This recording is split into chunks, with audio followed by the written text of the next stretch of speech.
முனைவர் ஜப்பார் அவர்கள்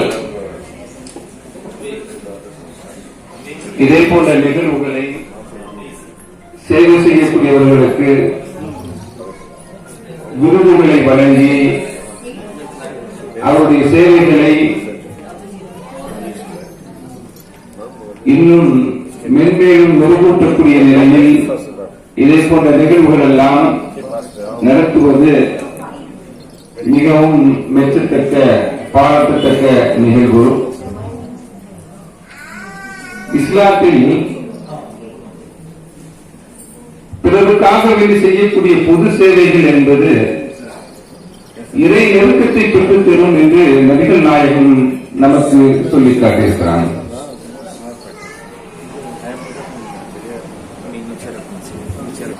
ரோட்டில் மனிதர்களுக்கு இறையோடு வரக்கூடிய பொருளை யார் அகற்றுகிறாரோ, ஒரு மனிதர் ரோட்டில் கிடைக்கக்கூடிய பொருளுக்கு இறையோடு வரக்கூடிய பொருளை அகற்றுகிறார்.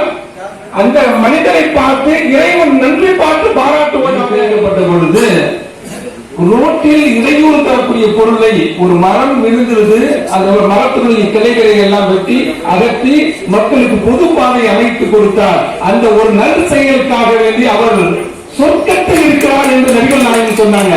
இதே போன்ற நல்ல சேவைகளை எல்லாம் நாம் வாழும் பொழுதுதான் செய்ய முடியும்.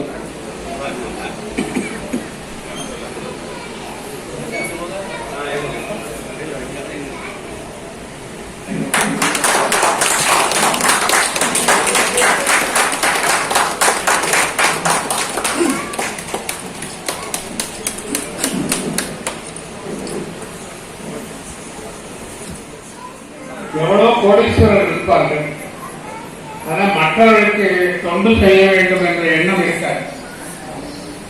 சுயத்துக்காக எவ்வளவு செலவு பண்ணுவார்கள், தன்னுடைய குடும்பத்துக்காக செலவு பண்ணுவார்கள்.